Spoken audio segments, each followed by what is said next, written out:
बनारस में एक भोजपुरी में कहावत है कि जौन पंडित जी बियाह करावन है वह पिंडा भी पारन है। आपके इस दोहरे मापदंड की राजनीति, पहले हिंदू मुस्लिम करके आपने जनता, पूरे देश की जनता को भड़काया, आज आप जातियों में एक एक को तोड़ने का प्रयास कर रहे हैं।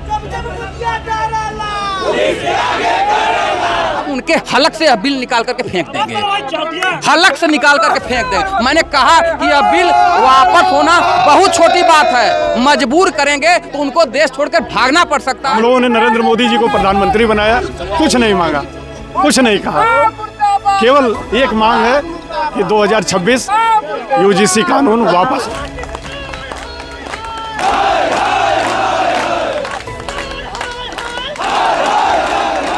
बनारस ने आपको अगर जिता के भेजा है, अब इसी गंगा मैया ने आपको फिर बुलाई है और फिर बुला के आपका पिंडदान भी कराएगी। मोदी ने ऐसा इसलिए किया कि 15 लोगों को पीटो, 85 लोगों को खुश करो। विरोध तब तक होगा जब तक नरेंद्र मोदी का पिंडदान नहीं हो जाएगा।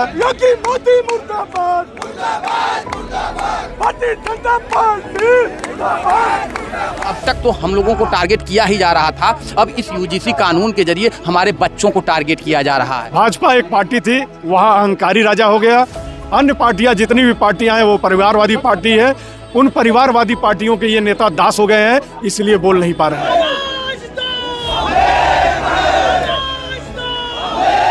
समाज के जितने छात्र हैं वो पहले इनको अपराधी मान चुके हैं, तो जब वो अपराधी हैं तो फिर छात्र आप कहाँ समझ रहे हैं आपके नियम के अनुसार? आंदोलन नहीं, या करो या मरो का विकल्प है। हम लोगों ने पूरी तैयारी के साथ आया है, कपड़े, 4 सीट, जूते, चप्पल सब कुछ लेकर के आया है। यहाँ से हम जाने वाले नहीं हैं। मोदी को स्टेटमेंट देना होगा कि यह बिल वापस होगा, तभी हम लोग वापस जाएंगे, ऐसे जाने वाले नहीं हैं। किसी का स्वर्ण अगर उनको महिमा मंडित कर सकता है, उनको प्रधानमंत्री बना सकता है, उनको अर्श पे ले जा सकता है, तो उनको फर्श पे ले आने में देर नहीं लगेगा और यही मुक्ति उनको मिलेगा, यही पिंडदान होगा। मोदी इस बात को नहीं जानते कि अभी नेपाल में क्या हुआ, हमने देखा, भागना पड़ा देश छोड़ के। बांग्लादेश में क्या हुआ देखा, शेख हसीना को भागना पड़ा देश छोड़ के। श्रीलंका में क्या हुआ, देश छोड़ के भागना पड़ा। पाकिस्तान में क्या हुआ, देश छोड़ के भागना पड़ा। इतिहास में भी जाएं, नीरो का क्या हुआ, जो रोम जल रहा था, नीरो बंसी बजा रहा था, आत्महत्या करना पड़ा। लुई 16वां जो फ्रांस का तानाशाह शासक था, अंत क्या हुआ, वो कहता था मेरी इच्छा ही कानून है, उसे फांसी पर लटका दिया गया। तो ये जनता है, अब उग्र हो चुकी है, आक्रोशित हो चुकी है। कानून वापस लेना बहुत छोटी बात है, मजबूर न करो, देश छोड़ के भागना पड़ सकता है, जान बचाना मुश्किल पड़ सकता है, यह जनता है।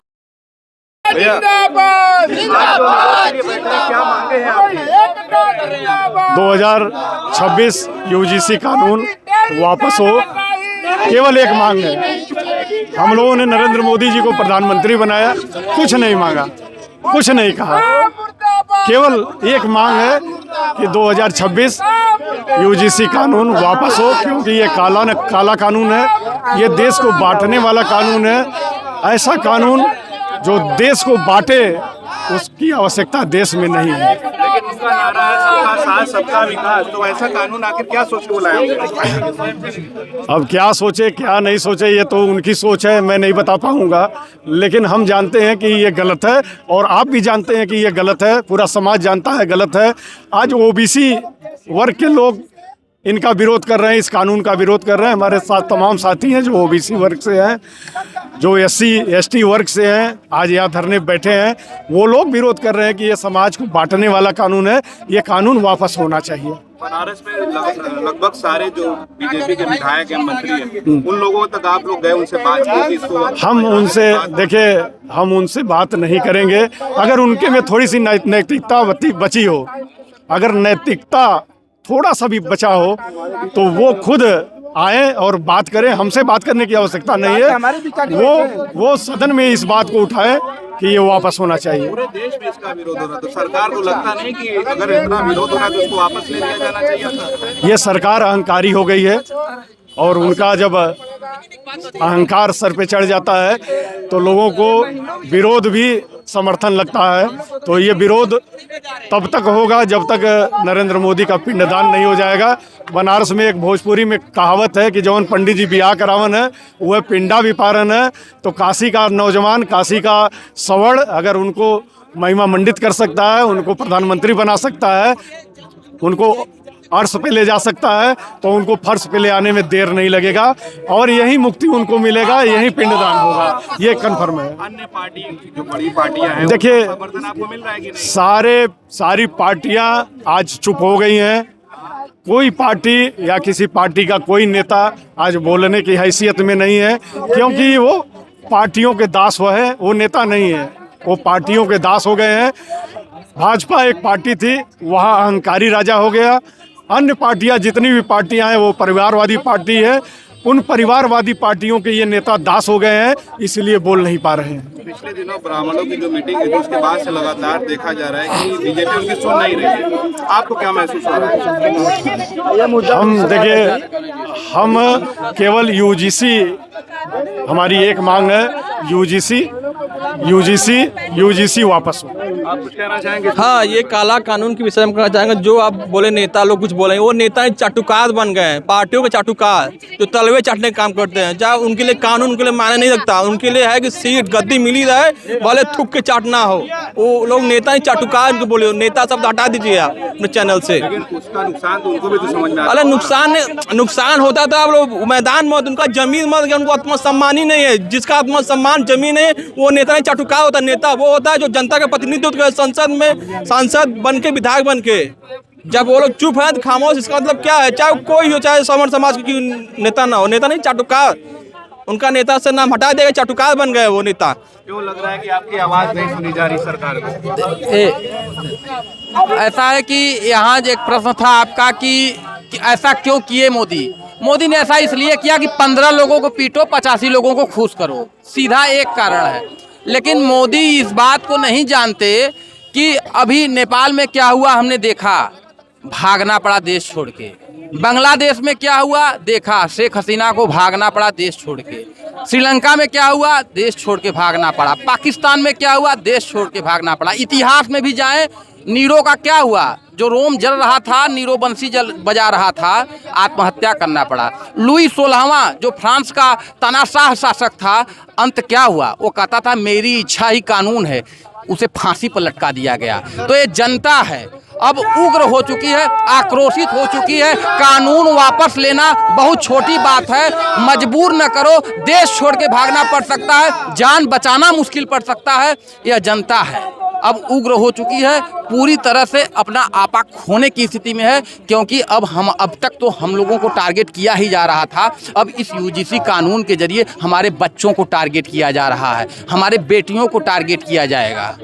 किसानों ने अपना आंदोलन किया, वापस ले लिया गया, लगता है कि ये भी अब वापस हो जाएगा। बिल उनको वापस लेना ही होगा, यह उनके मनसा, उनके मर्जी, उनके इच्छा पर निर्भर नहीं है। हम उनके हलक से बिल निकाल करके फेंक देंगे, हलक से निकाल करके फेंक देंगे। मैंने कहा कि यह बिल वापस होना बहुत छोटी बात है, मजबूर करेंगे तो उनको देश छोड़कर भागना पड़ सकता है। मजबूर करेंगे तो वही होगा जो मैंने अभी आपको उदाहरण दिया, जान बचाना मुश्किल होगा, गद्दी बचानी मुश्किल होगी, कुर्सी बचानी मुश्किल होगी। जो कहे थे ना हम फकीर है झोला लेकर के निकल जाएंगे, तो ऐसे ही जाके किसी गुफा और कंदरा में घुस करके जान बचाना पड़ेगा। क्योंकि अब हमारे बच्चों को मारा जाएगा, हमारे बच्चों को टारगेट किया जाएगा, तो हम मरने के लिए तैयार हैं। मरता क्या न करता, जब हम मरने को तैयार हो गए तो इस देश में कोई ताकत नहीं है जो हमको रोक सके इस बिल को वापस लेने में। ये आंदोलन आखिरी रास्ता समझ रहे हैं इसको रोकने का? जी, ये आंदोलन ही आखिरी रास्ता समझ रहे हैं? यह आंदोलन नहीं, यह करो या मरो का विकल्प है। हम लोगों ने पूरी तैयारी के साथ आया है, कपड़े, 4 सीट, जूते, चप्पल सब कुछ ले करके आया है। यहाँ से हम जाने वाले नहीं हैं। मोदी को स्टेटमेंट देना होगा कि यह बिल वापस होगा, तभी हम लोग वापस जाएंगे। ऐसे जाने वाले नहीं हैं, कोई सवाल नहीं है कि वापस चले जाएंगे। हम लोगों का यह धरना आम धरना नहीं है, यह प्रदर्शन आम प्रदर्शन नहीं है। मैंने कहा कि यह हमारे अस्तित्व का प्रश्न है, करो या मरो का प्रश्न है। जैसा कि सभी लोग जान रहे हैं कि यहाँ पे जब लाना था इनको यूसीसी, तो इन्होंने लाया यूजीसी। क्या जरूरत पड़ी इनको यूजीसी लाने की? इन्हें यूजीसी क्या जरूरत पड़ी? अभी आपको 5-6 दिन पहले एक उदाहरण मिला है कि नोएडा के एक पूर्व पार्षद थे, उनके बेटी के ऊपर, उनके बेटी को एक दलित लड़का ने प्रपोज करता है, वो डिनाई कर देती है। अब इस कानून का दुरुपयोग किस तरह से होता है वो उनके ऊपर यूजीसी एक्ट लगा देता है। आप समझिए ऐसे कितने अभिभावक हैं जो बैंकों से लोन लेकर कहीं सिक्योरिटी गार्ड की नौकरी कर कर्ज में होकर लोगों को बच्चों को पढ़ाते हैं ताकि उनके बच्चे उनके सपने को साकार करें। अब वो पूर्व पार्षद थे, उन्होंने जिस तरह से भी लोगों को पता करके मंडोली करके 50,000 रुपए दिया, जिनके पास नहीं होगा वो क्या करेगा? अंततः मजबूरन ऐसा होगा कि जो बच्चे पढ़ रहे होंगे वो भी आत्महत्या को मजबूर होंगे, उनके जीवन उनके करियर से खेला जाएगा। उसके बाद वो गार्जियन जो ऑलरेडी कर्ज लेके पढ़ा रहा होगा वो क्या करेगा? आप विचार करिए। ये कोई समानता का नियम नहीं है। छात्र को इनके नियम के अनुसार सवर्ण समाज के जितने छात्र हैं वो पहले इनको अपराधी मान चुके हैं, तो जब वो अपराधी हैं तो फिर छात्र आप कहाँ समझ रहे हैं? आपके नियम के अनुसार अगर आप छात्र समझते तो छात्र में सबके लिए एक समान नियम लागू करते। छात्र आप आरक्षण देते, आप आर्थिक स्थिति से उनको सहयोग करते, लेकिन इस नियम में आप बताइए कि जो भी कमेटी बनी है उसमें एक भी सवर्ण समाज का मेंबर नहीं है। ये सही है? बिल्कुल गलत है। उसके बाद जो भी आपके खिलाफ कार्रवाई करेगा उसके नाम को गोपनीय रखा जाता है। ये कहाँ का नियम है? आपको पता ही नहीं चलेगा कौन कब कहाँ से मुकदमा कर दे। हमें कैसे पता कि हमने कोई गलती भी किया है, हमारे ऊपर मामला दर्ज हो गया? उसके बाद जांच कमेटी जब 30 दिन में रिपोर्ट देगी उससे पहले आप उठा के किसी को जेल भेज देंगे, उसका करियर तो वहाँ पे खत्म है। तो नरेंद्र मोदी जी, आप ये चीज़ को बिल्कुल जान लीजिए। और अमित शाह गृह मंत्री, मैं दोनों लोगों को बोल रहा हूँ कि यह समाज अब जाग खड़ा हुआ है। आपके इस दोहरे मापदंड की राजनीति, पहले हिंदू मुस्लिम करके आपने पूरे देश की जनता को भड़काया, आज आप जातियों में एक एक को तोड़ने का प्रयास कर रहे हैं। और मैं ओबीसी समाज से भी अपील करता हूं कि क्या आप इस तरह के नियम और कानून से सहमत हैं? आपको भी SC ST में डाला जा रहा है। क्या आप अब इतने मलिन हो गए कि आपको आगे बढ़ने की बजाय आप अपने आप को नीचे दबा कुचला सहमा महसूस कर रहे हैं? अगर आज 78 सालों से आरक्षण मिल रहा है तो इसका मतलब अगर कोई पहले नंबर के पायदान पे तो उसको चौथे नंबर के पायदान तक बढ़ना चाहिए। मगर आप जो प्रयास कर रहे हैं, आप किसी को कर्म विहीन करने की कोशिश कर रहे हैं, इसलिए हम पूर्णतः विरोध करेंगे। और मोदी जी, एक चीज समझ लीजिए, आपका संसदीय क्षेत्र है, बनारस ने आपको अगर जिता के भेजा है तो अब इसी गंगा मैया ने आपको फिर बुलाई है और फिर बुला के आपका पिंडदान भी कराएगी। इसके लिए आप पूर्ण रूप से स्वस्थ हो जाइए। जय श्री राम, हर हर महादेव।